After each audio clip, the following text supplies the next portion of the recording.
Hello everyone. Today I have somebody really special and I'm really excited to welcome Mr. Hasnain Waris to the Breakache show. He, like me, has been into advertising, spent many years, but now he has transitioned into a spiritual coach, which intrigued me to call him to the show. He has authored 2 books, and it's really interesting to know that today he works with NGO. Life is taking us to all different venues and different things to do. I'm really happy that Hasnain Waris is at the Breakache show. Hello and welcome to the show, Mr. Waris. And please tell me about your beginning years. Okay. Thank you, Jaya, for welcoming me on your show. It's a privilege, and I was waiting for my turn in many ways. I was following your videos and everything. Thank you. Yeah, all these years. Yes, like most of the advertising people, my journey started as a visualizer and art director. I started with small agencies, and then my big break was publicist, and then Everest Brand Solutions happened, and my high point was, say, Mudra Mumbai. From there, like, I kind of got saturated, you can say. Yeah. I had been there, done that, and then I didn't know what to do. But it's amazing that you're guiding people now and, helping them, being a spiritual coach. I'm really excited to know about that. Yes, it is like I have taken my own time before I declare myself a coach or something. 2 books happened before that, so it's easier to write than live that wisdom. Absolutely. And yes, I have taken my own time. I had to burst my own beliefs. How can we charge for this? It is something which is so sacrosanct. And will you become a Baba or something? And so there was some internal ghost that I had to, fight. Even I thought that you become a Baba, and I was imagining you, because I think we are conditioned, to think of a spiritual person into a certain color, into a certain, way of life. But I think these are just ideas. Yes, they are. Like, when it comes to outer form, yes, they are just, beliefs of people that if somebody is looking like a Baba, he is to be taken seriously. But having said that, there is an internal journey also. Mm-hmm. That is something which has not changed in ages. If you see Buddha, if you see Muhammad Sahab, if you see any saint, that seclusion, introspection is part of the game. That's how they start. So we can call it a sabbatical in modern terms, but one has to internalize before you you start benefiting from it. Right. So you have to do that. So that much I had to do. Not in an ashram, but yes, I did take my own time, my own sabbatical, and that is part of the journey. What is the first professional break you have taken actually in your career? That is really interesting, and please talk about that. How did you move to spiritualism and what exactly happened? Okay, so see how your mind functions. It gives itself a certain circle, you call it goal, and then goes up to that point and tries to achieve that. The moment that circle is busted, you cross it, then it doesn't know what to do next. Same thing happened to me, and that happened to me when I was in Mudra. That was my high point. I always wanted to go there and swim in a bigger pond and films and all that. And all that happened in a year, and then I didn't know what to do. And I found that I was more saturated. It was like a child who is very enamored by a balloon, and once the child has played with it enough, after a few hours you will find that balloon is nowhere. Right. So same thing happened to me in advertising also. For years, almost a decade, I kept on mistaking creative kicks for spiritual kicks. Mm-hmm. And that kind of kept me busy. I was like achieving certain salary figures, certain designations. And once I became a creative director, I've been there, done that, and then I didn't know what to do next. So I felt saturated. You were looking for the next big challenge? Did you say that? Rather, I was not very clear what I will do after I come out. But it was like jumping off a cliff and hoping to grow wings as you are in the air. It was more like that for me. But yes, I had my buffer in place. I hadn't invested in a home, so I knew I can sustain on my savings for years, a few years at least. And I took a calculated risk, you can say. So I would like to know, so what is the difference between a guru and a spiritual coach? Because you are not the guru, right? You are a spiritual coach. So what's the difference between the two?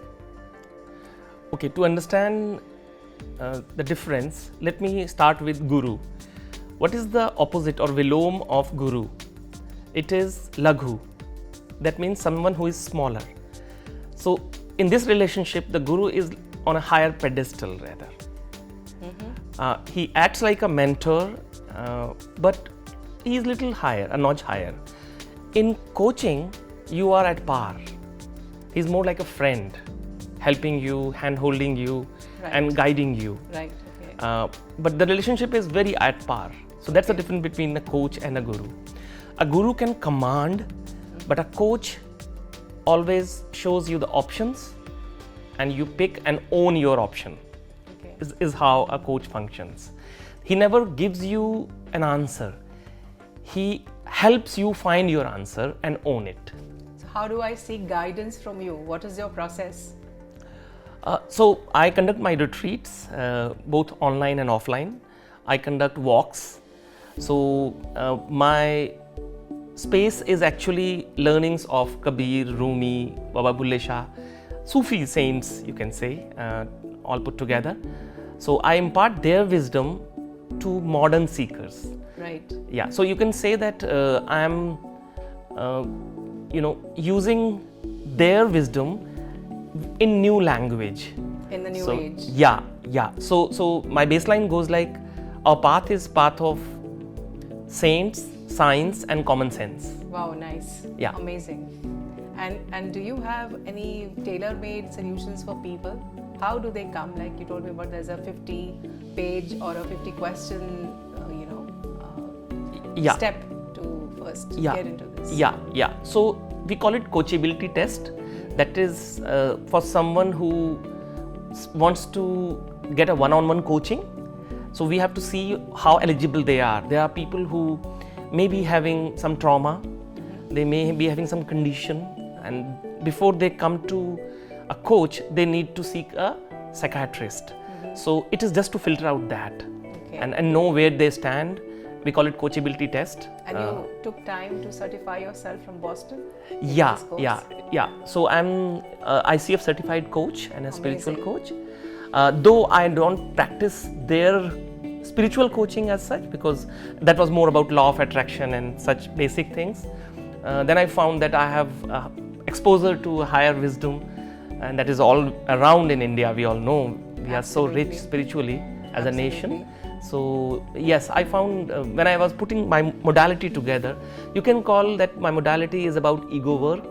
Yes. So most of the work that I do is actually helping you come out of the clutches of ego, train it, tame it. You can't decimate it, but that's what Kabir and Rumi talk about. So what are the main reasons for a heartbreak? You have summed it up very beautifully by talking about ego. Can you elaborate on that? So ego is not you. Okay. It is your construct. Okay.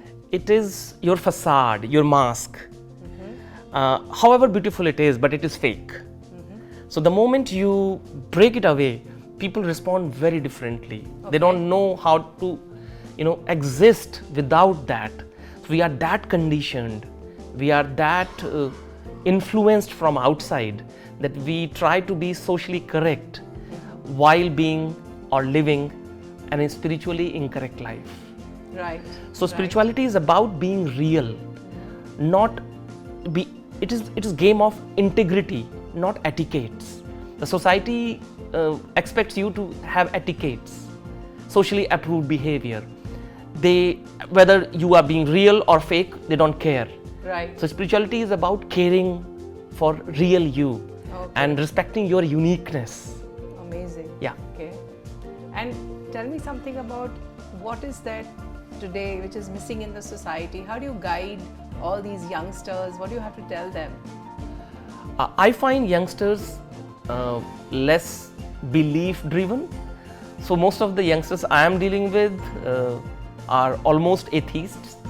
They think that Gita and Quran and everything is my Dadaji's, book. So they are less And they conditioned. have nothing to do with it actually. Yes. So they are a cleaner slate for me, where I don't have to do the rubbing, but you can write on it straight away. So that way, that's a positive news for youngsters. But they hate words like submission to a process. Okay. They think that something is curtailing their freedom. Okay. But you have to, find your curd in a certain by following a certain process only. Okay. So you have to have milk, you have to have seed, and then a certain conditions, to get curd, and then have patience also.